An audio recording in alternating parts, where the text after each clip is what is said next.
அளவுக்கு மீறி பேசாமல் ஒரு சில இடங்களில் வந்து அமைதியாக இருக்கிறது ரொம்ப ரொம்ப முக்கியம். எந்த மாதிரி இடங்களில் எந்த மாதிரி சூழ்நிலையில் நம்ம அமைதியாக இருக்கணும் அப்படிங்கிறத பற்றி தான் இந்த வீடியோவில் பார்க்க போகிறோம். அதனால் ஸ்கிப் பண்ணாமல் ஃபுல்லாக பார்த்தா தான் நான் என்ன சொல்கிறேன்னு புரியும். ஓகேங்களா? இப்போ வீடியோக்குள்ளே போகலாமா? ஓகேங்களா?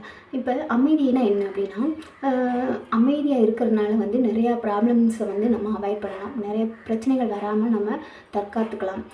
மற்றவங்களுக்கு பிரச்சனை உருவாக்காமல் இருக்கலாம்.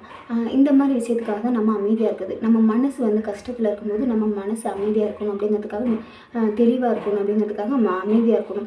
இந்த மாதிரி விஷயத்துக்காக தான் நம்ம அமைதியாக இருக்கணும். இப்போ ஒரு சில இடங்களில் வந்து நம்ம வந்து அமைதியாக இருக்கணும். அது எந்த மாதிரி சூழ்நிலையில் எந்தெந்த இடங்களில் அமைதியாக இருக்கணும் அப்படிங்கிறத இந்த வீடியோவில் பார்க்கலாம். ஓகேங்களா? அதாவது யாராவது ஒருத்தர் வந்து அவங்களோட பர்சனல் விஷயங்களை வந்து நம்மக்கிட்ட சொல்கிறாங்க, ஷேர் பண்ணுறாங்க அப்படின்னா அந்த விஷயங்களை வந்து மற்றவங்கக்கிட்ட நம்ம வந்து சொல்லக்கூடாது. சரிங்களா? நம்மளை நம்பி தான் அவங்களோட பர்சனல் விஷயங்களை சொல்கிறாங்க. அப்படி இருக்கும்போது நம்ம வந்து அந்த இடத்துல வந்து நம்ம பொறுமையாக இருக்கணும். யார்கிட்ட எந்த ஒரு விஷயத்தையுமே வந்து ஷேர் பண்ணக்கூடாது. சரிங்களா? அடுத்து வந்து என்ன அப்படின்னா, இப்போ வந்து கோபத்தில் இருக்கிறோம் அப்படின்னா நம்ம வந்து கோபமாக இருக்கோம், ஏதோ பெரிய சண்டை கோபம் அப்படிங்கும்போது ஏதோ ஒரு பிரச்சனை இருக்குது அப்படிங்கும்போது என்ன பண்ணுறோம், அந்த இடத்துல வந்து நம்ம வந்து அமைதியாக இருக்கிறது ரொம்ப ரொம்ப நல்லது. கோபத்தில் வந்து வார்த்தைகளை விட்டோம்னா அந்த வார்த்தைகள் வந்து மற்றவங்களோட மனசை எந்த அளவுக்கு காயப்படுத்தும் அப்படிங்கிறது யாராலையும் புரிஞ்சுக்க முடியாது. அதுவே அவங்களுக்கு பெரிய தண்டனையாக கூட மாறலாம். ஏன்னா அதனால் வந்து கோபத்தில் இருக்கும்போது நம்ம கொஞ்சம் அமைதியாக இருக்கிறது ரொம்ப ரொம்ப நல்லது. அந்த கோபம் பிரச்சனை உருவாகுதுன்னா அந்த இடத்த விட்டு நம்ம தள்ளி போகிறது தான் ரொம்ப நல்லது. சரிங்களா? அடுத்து வந்து என்ன அப்படின்னா, யாராவது ஒருத்தர் வந்து நம்மக்கிட்ட ஏதாவது ஒன்று சொல்கிறாங்க, ஏதாவது ஒரு விஷயத்தை பற்றி பேசுகிறாங்க அப்படிங்கும்போது நம்ம வந்து அவங்க சொல்கிறத பொறுமையாக அமைதியாக இருந்து கேட்கணும். கடைசி வரைக்கும் பொறுமையாக இருந்து கேட்கணும். அப்படி கேட்டால் தான் அவங்களுக்கும் ஒரு சொல்கிறதுக்கான ஆர்வம் கிடைக்கும். பரவாயில்ல, நம்ம சொல்கிறத அவங்க காது கொடுத்து கேட்குறாங்க, பொறுமையாக கேட்குறாங்க அப்படிங்கிற ஒரு இன்ட்ரெஸ்ட் வரும், நம்ம மேலே ஒரு நம்பிக்கை வரும். சரிங்களா? அதனால் வந்து யாராவது ஏதாவது ஒரு விஷயங்களை பற்றி நம்மக்கிட்ட சொல்கிறாங்க அப்படின்னா அதை வந்து நம்ம வந்து பொறுமையாக கேட்குறது ரொம்ப ரொம்ப நல்லது. கடைசி வரைக்கும் கேட்கணும். சரிங்களா? அடுத்து வந்து ஏதாவது ஒரு விஷயம் தெரியாத விஷயங்களை பற்றி யாராவது ஒருத்தவங்க சொல்கிறாங்க, கேட்குறாங்க, இந்த விஷயங்கள் இப்படி பண்ணலாமா அப்படின்னு சொல்லிட்டு கேட்குறாங்கன்னு வச்சுக்கோங்க. நம்மளுக்கு தெரியாத விஷயங்களை மற்றவங்க தெரிஞ்சுக்கணும்னு அவங்களுக்கு ஏதாவது ஒரு டவுட் இருக்கலாம். அந்த டவுட்டை கிளியர் பண்ணுறதுக்காக நம்மகிட்ட வந்து கேட்கலாம். ஆனால் அந்த விஷயத்தை பற்றி நம்மளுக்கு வந்து எதுவுமே தெரியாது. அப்படிங்கும்போது நீங்கள் டேரெக்டாக சொல்லிடலாம், எனக்கு இந்த விஷயத்தை பற்றி எனக்கு எதுவுமே தெரியாது, அதனால் நீங்கள் தெரிஞ்சவங்கள்ட்ட யார்ட்டையாவது போய் கேளுங்க அப்படின்னு சொல்கிறது ரொம்ப நல்லது.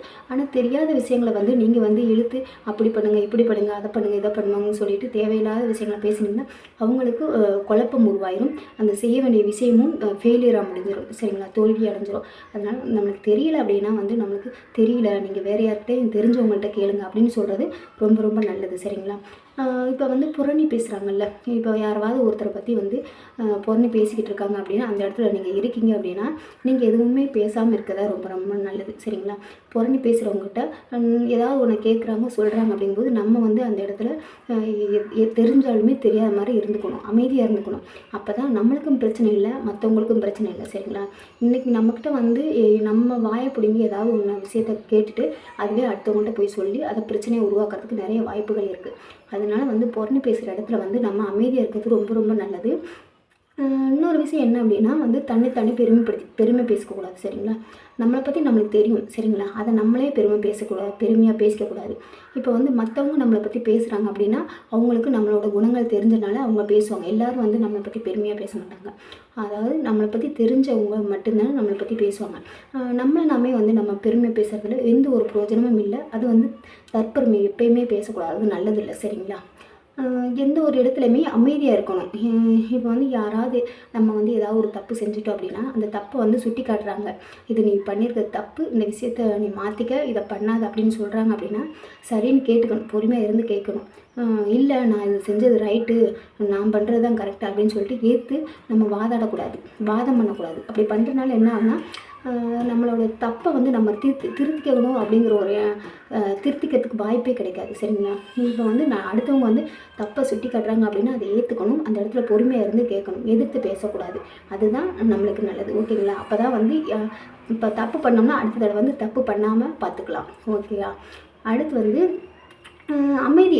இப்போ வந்து யாராவது கஷ்டப்படுறாங்கன்னு வச்சுக்கோங்க, அந்த கஷ்டப்படுறவங்களுக்கு நம்ம மோட்டிவேட்டடாக பேசணும். இப்போ வேலைக்கு போகாமல் இருக்காங்க, வேலை கிடைக்கல அப்படின்னு சொல்லிட்டு வீட்டில் இருக்காங்க, இல்லாட்டி ஸ்கூலுக்கு போகாமல் இருக்காங்க, படிக்காமல் இருக்காங்க.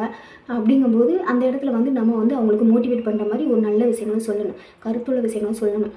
நீங்கள் இப்படி இந்த வேலைக்கு போங்க, இது ஈஸியாக இருக்கும், இவ்வளோ சம்பளம் கிடைக்கும், இப்படி படி, இது ஈஸியாக இருக்கும், இப்படி தெரிஞ்சுக்கிட்டு படி அப்படின்னு சொல்லிட்டு அவங்களுக்கு மோட்டிவேட் பண்ணுற மாதிரி நம்ம விஷயங்களை பேசணும்னா அவங்களுக்கும் கொஞ்சம் மோட்டிவேட்டடாக இருக்கும். அவங்களுக்கும் அந்த வேலையை செய்யறதுக்கு ஆர்வம் வரும். சரிங்களா? யாரையுமே டிஸ்கரேஜ் பண்ணுற மாதிரி பேசக்கூடாது. தெரியாத விஷயங்களாக இருந்தாலுமே அவங்களுக்கு புரிய வைக்கணும். இப்படி இப்படி பண்ணுங்கள், இதுதான் நல்லது அப்படின்னு அவங்களுக்கு புரிய வைக்கணும். அதுதான் எல்லாத்துக்குமே நல்லது. நம்மளுக்கு மனசு கஷ்டமாக இருக்குது, நிம்மதியே இல்லை, அப்போ அந்த நேரத்தில் நம்ம என்ன பண்ணணும் அப்படின்னா அமைதியாக இருக்கணும், பொறுமையாக இருங்க. ஏன்னா மனசு அமைதியாக இருந்தால் தான் எந்த ஒரு விஷயத்தையுமே தெளிவாக எடுக்க முடியும். அமைதியாக இருக்கிறதுக்கு ஏதாவது பிடிச்ச விஷயங்களை பண்ணுங்கள், பிடிச்ச இடத்துக்கு போங்க, இல்லாட்டி பேசாமல் எந்த ஒரு டிஸ்டர்பன்ஸும் இல்லாமல் நீங்கள் பேசாமல் ரெஸ்ட் எடுக்கலாம். சரிங்களா? உங்கள் மனசு ஃப்ரீயாகிற வரைக்கும் ரெஸ்ட் எடுக்கிறது ரொம்ப ரொம்ப நல்லது.